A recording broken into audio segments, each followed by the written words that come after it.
Okay, if you are building a personal brand on Instagram and you want to know how to create a curated feed, then this video is for you. I'm going to share with you my top 5 tips on how to make your content look amazing on Instagram.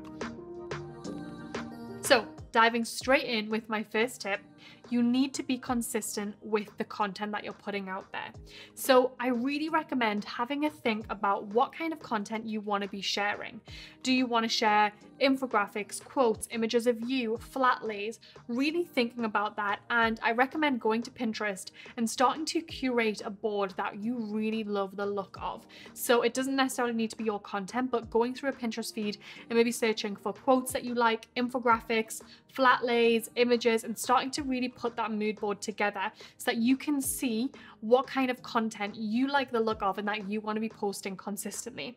This is the first step to really deciding what your curated grid is going to look like, because when you've got that inspo, everything else is going to fall into place, like I'm going to explain. Next, you want to batch shoot your photos.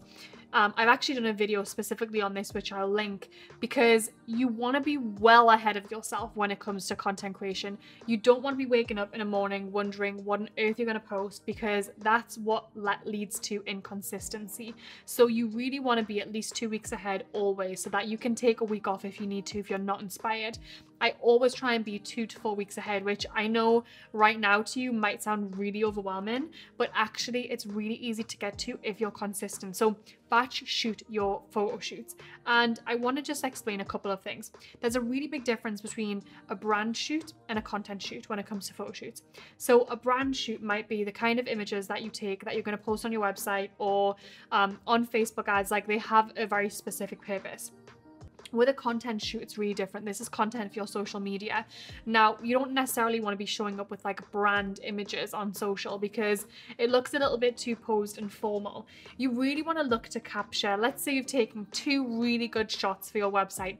That picture in between, which is a little bit more real and less perfect, that's a perfect image to post on social. So if I'm going to be doing a shoot for my social media, like a batch shoot where I'm going to do like a month or 2 months of content, here's the workflow that I use.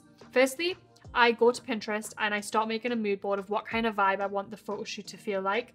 If you've already got this, amazing. I would use the same mood board over and over and over again, so you're staying in the same consistency. Then I'm going to start to look for locations that really reflect my branding. So if I'm shooting outdoors, what kind of vibe, what kind of color, what's around? Or indoors, does your house fit that aesthetic? Do you need to rent a place? Like, what is that backdrop gonna look like? Really get specific on that. Do you need to ask a friend if you can borrow their house if you're fed up of doing it in your own house? I feel like I'm gonna need to do that for YouTube soon, because I'm fed up with recording in the same place. But really think through that. Then you want to think about the kind of content. So if I have a goal of getting 30 images, I will go through all 30 images and think about the captions or the things that I want to share with those images. So it might be, I have a caption where I want to share my morning routine, my coffee recipe, my workout routine. I will list out 30 different post options, and then I know that's pulling together my shot list. Okay, I need a picture of me in my workout gear. I need a picture of me with a cup of coffee. I need a picture of me in my kitchen. So I will list out, say, 30 of those things. Then I'll go back in and I'll go underneath and I'll write down what outfits I need to wear or bring for each shot. So workout, I'm going to put this yoga outfit together. So I'll go down and I'll get really, really specific, so that I'm not just showing up on the day really unprepared, because that's going to mean if you wanted to get 30 and you show up unprepared, you're going to get like 10 images and you're not going to have that consistent content, and you'll really kick yourself and wish that you'd showed up a lot more prepared. But it's really important that you research different spots and places you can take the pictures. Otherwise, you're just going to turn up and it might be a completely off-brand, like it might be a bright blue wall behind you, and that's totally not your brand. So really thinking ahead with that. So the third thing, once you actually have your images, you want to use a preset. I love custom Lightroom presets, and I've actually created a bunch for you. I'm going to link below in the content masterclass, where you just add the same 1 or 2 filters to every single image, and it doesn't matter whether you shot it sitting here, outside, in your bedroom. Using the same presets over these images is going to mean that everything looks really cohesive when you put it on your feed. So the presets that I've actually made for you are suitable for so many different types of brands, no matter what your colors are. You can find out all of that below. The link link is in the description, but using a preset like that is going to completely transform the way that your feed actually looks.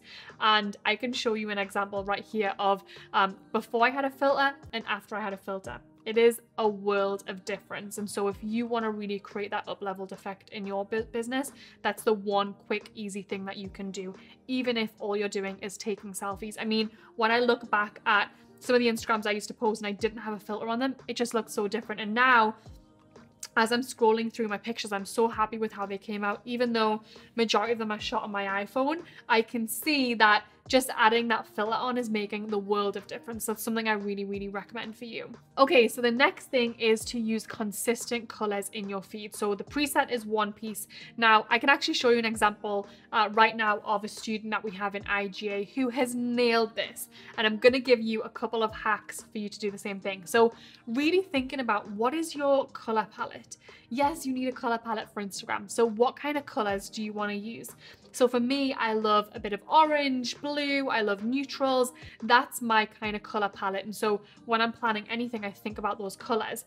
Now, the hack that I have for you is to take your color palette and either you do this or hire a designer, which won't cost a lot of money, to create some templates for you in Canva or in Photoshop if you know how to use that. But Canva is amazing. I use it for everything. Get someone to create some templates for you in Canva using your brand colors, so that if you want to create a quote or an infographic or, you know, a formal story post or a sales post, anything like that, you've got the design where it's got your color palette, your fonts, everything. And this color palette also works with your Lightroom presets. So no matter whether you post an infographic, a quote, an image of you, it all looks aligned. Again, checking out my feed, I actually have a template for testimonials that I post every single week where I share client wins, and it's really bright, it stands out on the feed, and it's really cohesive with my brand. So again, something that you can check on. Then the final thing is to use a planning app. This one thing has been an absolute game changer for me. So I do it in two different ways. I have a content calendar that I then use with a planning app. So my content calendar as a whole is something that I step back and I plan out and I really think about what every single day looks like for the next month or 2 months. And it's not getting super in detail, but it might be like morning routine post, selfie, date night, whatever it is. I just map it out for like a month or 2 months. Then I input all of this into a planning app that I love. I upload all my images and I start to drag and drop and make sure everything looks cohesive. If you're wanting any templates for anything like that, again, I've got it in the content masterclass. The link is below. I love templates. I actually have a bunch of Excel templates. I have prompts so that I'm never stuck not knowing what to post. So I have months and months worth of content calendar prompts so that when it comes time to shoot for that month, I can just pull out a content calendar and I can see what is there for me. So I really hope this was helpful for you. I would love if you would subscribe my channel, like this video, and comment below if there was anything I was missing and you're still left with some questions on what to do with creating cohesive feed.